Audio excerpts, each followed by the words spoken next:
ಹಾರೋಹಳ್ಳಿ ಸುಮಾರು 16 ವರ್ಷಗಳಿಂದ ಜಮೀನು ಉಳುಮೆ ಮಾಡಿಕೊಂಡು ಬರುತ್ತಿರುವ ಬಗರ್ ಹುಕುಂ ಸಾಗುವಳಿದಾರರಿಗೆ ಹಕ್ಕುಪತ್ರ ಶೀಘ್ರವೇ ವಿತರಿಸುವ ವ್ಯವಸ್ಥೆಯನ್ನು ಮಾಡಲಾಗುವುದು ಎಂದು ಶಾಸಕ ಇಕ್ಬಾಲ್ ಹುಸೇನ್ ತಿಳಿಸಿದರು.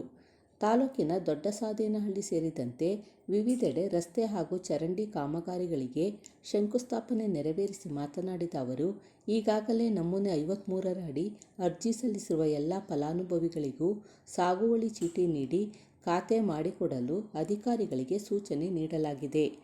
ಪ್ರತಿ ಸೋಮವಾರ ಬಗರ್ ಹುಕುಂ ಸಾಗುವಳಿ ಸಭೆ ನಡೆಸಿ 307 ಮಂದಿಗೆ ಸಾಗುವಳಿ ಚೀಟಿ ವಿತರಿಸಿದ್ದೇವೆ. ಇನ್ನೂ 68 ಮಂದಿಗೆ ಶೀಘ್ರವೇ ವಿತರಿಸಲಾಗುವುದು. ಜನರ ಅಹವಾಲು ನವೀಕರಿಸುವ ವೇಳೆ ನಿವೇಶನ, ಸ್ಮಶಾನಗಳಿಗೆ ಜಾಗ ನೀಡುವುದು ಹಾಗೂ ಕೆರೆ ಮತ್ತು ಸರ್ಕಾರಿ ಗೋಮಾಳ ಒತ್ತುವರಿಯಾಗಿರುವ ಬಗ್ಗೆ ತೆರವುಗೊಳಿಸಲು ಮನವಿ ಸಲ್ಲಿಸಲಾಗಿದೆ. ಅವುಗಳನ್ನು ಖುದ್ದು ಅಧಿಕಾರಿಗಳು ಭೇಟಿ ನೀಡಿ ಬಗೆಹರಿಸುವಂತೆ ಸೂಚನೆ ನೀಡಲಾಗಿದೆ. ಜೆಜೆಎಂ ಯೋಜನೆಯಡಿ ಸಮರ್ಪಕವಾಗಿ ಪೈಪ್ಗಳನ್ನು ಅಳವಡಿಸಿ ಕುಡಿಯುವ ನೀರಿನ ವ್ಯವಸ್ಥೆ ಕಲ್ಪಿಸಲು ಕ್ರಮ ಕೈಗೊಳ್ಳಲಾಗಿದೆ. ದೊಡ್ಡಸಾದೇನಹಳ್ಳಿಯಲ್ಲಿ ಕಸದ ನಿರ್ವಹಣೆಯನ್ನು ಮಾಡುವಂತೆ ಪಿಡಿಒಗೆ ಸೂಚಿಸಲಾಗಿದೆ. ಚಿಕ್ಕಸಾದೇನಹಳ್ಳಿಯಲ್ಲಿ ಮಹಿಳೆಯರು, ಮಕ್ಕಳು, ವೃದ್ಧರು ಪಡಿತರ ಆಹಾರ ಪದಾರ್ಥಗಳನ್ನು ಕೊಂಡುಕೊಳ್ಳಲು ನ್ಯಾಯಬೆಲೆ ಅಂಗಡಿ ಇಲ್ಲದ ಕಾರಣ 3 ಕಿಲೋಮೀಟರ್ ದೂರ ತೆರಳಬೇಕಾಗಿದೆ. ಅದಕ್ಕಾಗಿ ಗ್ರಾಮದಲ್ಲಿಯೇ ಪರ್ಯಾಯ ವ್ಯವಸ್ಥೆ ಮಾಡಿ ಸ್ಥಳದಲ್ಲಿಯೇ ಆಹಾರ ಪದಾರ್ಥಗಳನ್ನು ವಿತರಣೆ ಮಾಡಲು ಅಧಿಕಾರಿಗಳಿಗೆ ಸೂಚನೆ ನೀಡಿದರು. ಕರಿಕಲ್ ದೊಡ್ಡಿ, ಪುಟ್ಟಹೆಗ್ಗಡೆ ವಲಸೆ, ಚಿಕ್ಕದೇವರಹಳ್ಳಿ, ಮರಿಗೌಡನದೊಡ್ಡಿ, ಕೀರಣಗೆರೆ, ಟಿ ಹೊಸಳ್ಳಿ, ಪಡುವಣಗೆರೆ, ಹಗರ ಸೇರಿದಂತೆ ವಿವಿಧ ಗ್ರಾಮಗಳಲ್ಲಿ ರಸ್ತೆ, ಚರಂಡಿ, ಶಾಲಾ ಕಟ್ಟಡಗಳ ಶಂಕುಸ್ಥಾಪನೆ ಹಾಗೂ ಉದ್ಘಾಟನೆಯನ್ನು ನೆರವೇರಿಸಿದರು. ಮುಖಂಡರಾದ ಕಿರಣಗೆರೆ ಜಗದೀಶ್, ಬಮೂಲ್ ನಿರ್ದೇಶಕ ಹರೀಶ್, ಜೆಸಿಬಿ ಅಶೋಕ್, ರಾಮಕೃಷ್ಣ, ಈಶ್ವರ್, ಲೋಕೇಶ್, ತಹಶೀಲ್ದಾರ್ ಹರ್ಷವರ್ಧನ್, ಇಒ ಅಪೂರ್ವ ಕುಲಕರ್ಣಿ, ಜಿಲ್ಲಾ ಪಂಚಾಯಿತಿ ಮುಖ್ಯ ಕಾರ್ಯನಿರ್ವಾಹಕ ಅಧಿಕಾರಿ ಚಂದ್ರಶೇಖರ್, ಇಂಪು ಕುಮಾರಿ, ಪಿಡಿಒ ಶಿವಪ್ರಸಾದ್, ವೆಂಕಟೇಶ್ ಸೇರಿದಂತೆ ಹಲವರು ಉಪಸ್ಥಿತರಿದ್ದರು. ಕೆಲಸಗಳ ಬಗ್ಗೆ ಕೇಳಿ, ನನಗೆ ನವಂಬರ್, ಡಿಸೆಂಬರು, ಜನವರಿ ಯಾವುದು ನನಗೆ ಕೇಳಕ್ಕೆ ಹೋಗ್ಬಿಡಿ ದಯವಿಟ್ಟು. ನಾನು ಟಿ ಹೊಸಳ್ಳಿ ಪಂಚಾಯತಿ ವ್ಯಾಪ್ತಿಯಲ್ಲಿ ಅನೇಕ ಅಭಿವೃದ್ಧಿ ಕೆಲಸಗಳಿಗೆ ಚಾಲನೆ ಕೊಡೋಕೆ ಬಂದಿದ್ದೀನಿ. ಸುಮಾರು 4,80,00,000 ರೂಪಾಯಿ, 5 ಕೋಟಿ ಅಷ್ಟು ಕೆಲಸಗಳಿಗೆ ಇವತ್ತು ಚಾಲನೆ ಕೊಡಬಹುದು. ರಸ್ತೆ, ಚರಂಡಿ, ವಿಶೇಷವಾಗಿ ಕಾವೇರಿ ನಿಗಮದಿಂದ ಮೊನ್ನೆ ಡಿ.ಕೆ. ಶಿವಕುಮಾರ್ ಅವರ ಒಂದು ಮಾರ್ಗದರ್ಶನದಲ್ಲಿ ಇವತ್ತು ಸುಮಾರು 4,80,00,000 ರೂಪಾಯಿ ಕೆಲಸಗಳ ರಸ್ತೆ, ಚರಂಡಿ ಮಾಡುವಂಥದ್ದು, ಕೆಲವು ಶಾಲೆ, ಕಾಲೇಜು, ಶಾಲಾ ಕೊಠಡಿಗಳನ್ನು ಮಾಡುವಂಥದ್ದು, ಇನ್ನು ಕೆಲವು ಬಗರ್ ಹುಕುಂ ಸಾಗುವಳಿ ಅನೇಕ ಜನರದು ಸಾಕಷ್ಟು ವರ್ಷಗಳಿಂದ ಈ ಒಂದು ಬಗರ್ ಹುಕುಂ ಸಾಗುವಳಿದು ಅರ್ಜಿಗಳು ವಿಲೇ ಮಾಡುವಂಥದ್ದು ಸಾಕಷ್ಟಿದೆ.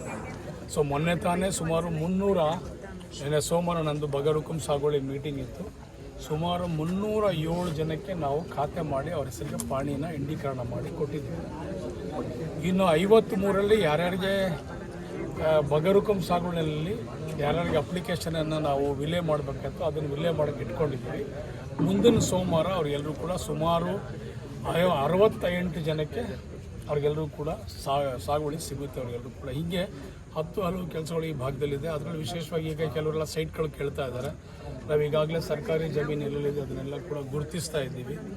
ಎಲ್ಲ ಹಳ್ಳಿಲಿ ಸರ್ಕಾರಿ ಗೋಮಾಳ, ಸರ್ಕಾರಿ ಜಮೀನು ಎಲ್ಲೆಲ್ಲಿದೆ ಅದನ್ನೆಲ್ಲ ತಾವೆಲ್ಲ ಕೂಡ ಗುರುತಿಸ್ಮೆಂಟ್ ಮಾಡ್ಕೊಂಡಿದ್ರೆ ಅದನ್ನೆಲ್ಲ ತೆರವು ಮಾಡಿಸಿಸ್ಬೇಕು.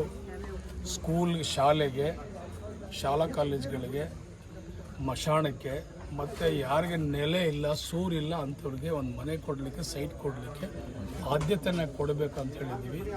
ಈ ಸೊತ್ತು, ಈ ಖಾತೆ ಯಾರಿಗಾಗಿಲ್ಲ ಅದನ್ನೆಲ್ಲೂ ಕೂಡ ಮತ್ತೆ ನಾವೆಲ್ಲರೂ ಕೂಡ ಈ ಮಾನ್ಯ ಕೃಷ್ಣ ಬೈರೇಗೌಡರ ಒಂದು ಮಾರ್ಗದರ್ಶನದಲ್ಲಿ ವಿಶೇಷವಾಗಿ ಆಧುನಿಕವಾಗಿ ಇವತ್ತು ಈ ಸೊತ್ತನ್ನು ಮಾಡುವಂಥದ್ದು, ಖಾತೆಗಳನ್ನು ಮಾಡುವಂಥದ್ದು, ಎ ಖಾತೆ, ಬಿ ಖಾತೆ ಎಲ್ರಿಗೂ ಅವಕಾಶ ಮಾಡ್ಕೊಂಡಿದ್ದಾರೆ. ನೀವು ಸರ್ಕಾರಿ ಜಮೀನಲ್ಲೂ ಕಟ್ಟಿದ್ರು ಕೂಡ ಅವ್ರಿಗೆ ಬಿ ಖಾತೆ ಕೊಡಲಿಕ್ಕೆ ಒಂದು ಅವಕಾಶ ಕೊಟ್ಟಿದ್ದಾರೆ. ಅದಕ್ಕೆ ಯಾರಿಗೆ ಖಾತೆಗಳಿಲ್ಲ ಅವರು ನಿಮ್ಮ ಹೆಸರಿಗೆ ಖಾತೆ ಮಾಡ್ಕೊಂಡು ಅವಕಾಶ ಮಾಡ್ಕೊಂಡು ಅಂದ್ಬಿಟ್ಟು ಅದನ್ನು ಕೂಡ ಇವತ್ತು ಅಧಿಕಾರಿಗಳಿಗೆ ಸೂಚನೆಯನ್ನು ಕೊಟ್ಟಿದ್ದೀವಿ. ಈಗ ಆನೆಗಳ ಕಾಟದ ಬಗ್ಗೆ ಡಿ.ಒ. ನೋಡಿ, ಕೆಲವು ನಮ್ಮ ಬಂದರಗಡ ನ್ಯಾಷನಲ್ ಪಾರ್ಕ್ ಎಲ್ಲನೂ ನಮ್ಮ ಇದಕ್ಕೆ ಬರ್ತದೆ, ನಮ್ಮ ಆನೆಕಲ್ಗೆ ಬರ್ತದೆ. ಸೊ ಅಲ್ಲಿ DF ಅವ್ರು ಕಾಜಲ್ ಮೇಡಮ್ ಇದ್ದರು, ಚೆನ್ನಾಗಿ ಕೆಲಸ ಮಾಡ್ತಾರೆ. ಯಂಗ್ಸ್ಟರ್ ಅವರು, UP ಕಡೆಯವರು. ಹೇಳಿದ್ದೀನಿ ಟಾಸ್ಕ್ ಫೋರ್ಸ್ ಅವ್ರಿಗೆಲ್ಲ 2 ಟೀಮ್ ಇದೆ ಅವ್ರ ಹತ್ರ, ಡ್ರೈವ್ ಮಾಡಿ ಅವ್ರಿಗೆಲ್ಲರೂ ಕೂಡ ಹೊರಗಡೆ ಆನೆಗಳನ್ನು ನಮ್ಮ ಬಾರ್ಡ್ರಿಂದ ಹೊರಗಡೆ ಕಳಿಸೋಕ್ಕೆ ಪ್ರಯತ್ನ ಮಾಡಿ ಅಂತ ನಾನು ರಿಕ್ವೆಸ್ಟ್ ಮಾಡಿದ್ದೆ. 68 ಕೋಟಿ ರೂಪಾಯಿ ಕೊಟ್ಟಿದ್ದಾರೆ. ನಾನು ಮತ್ತು ನಮ್ಮ DK ಸುರೇಶ್ ಸಾಹೇಬರು ವಿಶೇಷವಾಗಿ ಇದಕ್ಕೆ ಆದ್ಯತೆಯನ್ನು ಕೊಟ್ಟು ನಾವು ಹೋಗಿದ್ವಿ. ಮಾನ್ಯ ಮಂತ್ರಿಗಳು, ಅರಣ್ಯ ಮಂತ್ರಿಗಳು ಈಶ್ವರ್ ಖಂಡ್ರೆ ಸಾಹೇಬರು ಸುಮಾರು 68 ಕೋಟಿ ರೂಪಾಯಿ ಈಗಾಗಲೇ ಬ್ಯಾರಿಕೇಡನ್ನು 4 ಜಾಗದಲ್ಲಿ ನಾನೇ ಪೂಜೆ ಮಾಡಿದ್ದೀನಿ. ಕೆಲಸ ಚಾಲನೆ ಮಾಡಿದ್ದಾರೆ, ಕೆಲಸ ಮಾಡ್ತಾ ಇದ್ದಾರೆ. ಮುಖ್ಯಮಂತ್ರಿ ಆಗ್ತಾರೆ, ಅದರಲ್ಲಿ ಏನಿದೆ. ಈಗ ಸಿದ್ದರಾಮಯ್ಯನವ್ರೀಗ 5 ವರ್ಷ ನನಗೆ ಕೊಟ್ಟರೆ ಅಂತಂದರೆ ಆಗ್ತೀನಿ ಅಂತ ಹೇಳ್ತಿದ್ದಾರೆ. ಅದಕ್ಕೆ ತೀರ್ಮಾನ ಹೈಕಮಾಂಡ್ ತಗೊಳ್ತಾರೆ. ಇದೇನು ಹೊಸ್ತೇನಲ್ಲ. ಇದು ಶಿವಕುಮಾರ್ ಅವರು ಮುಖ್ಯಮಂತ್ರಿ ಆಗ್ತಾರೆ. ಕೇಂದ್ರದಿಂದ ನಮ್ಮ ಹೈಕಮಾಂಡ್, ನಾವೆಲ್ಲರೂ ಕೂಡ ಹೈಕಮಾಂಡ್ಗೆ ನಾವು ಬದ್ಧವಾಗಿರುವಂಥ ಜನ. ಕಾಂಗ್ರೆಸ್ಸಲ್ಲಿ ಸಿದ್ಧತೆ, ಬದ್ಧತೆ ಅನ್ನೋದನ್ನು ಇದೆ. ನಾವೆಲ್ಲ ಶಿಸ್ತಲ್ಲಿ ಕೆಲಸ ಮಾಡುವಂಥ ಜನ.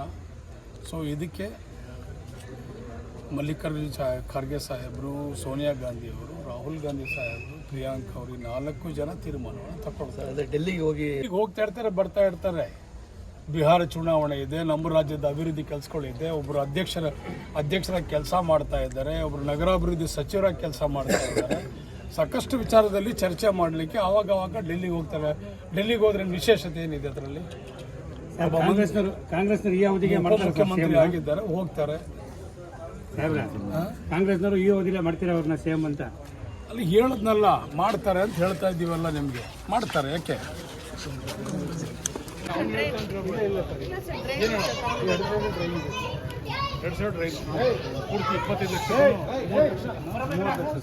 ಅಲ್ಲಿ ಒಳಗಡೆ ಒಂದು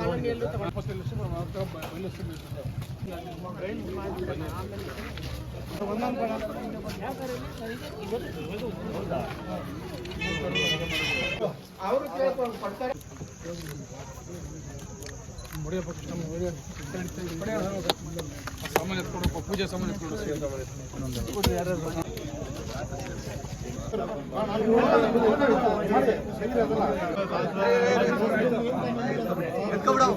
ನಾಗರಾಜ್ ಸರ್ ಈ ಕಡೆ ಬಂದು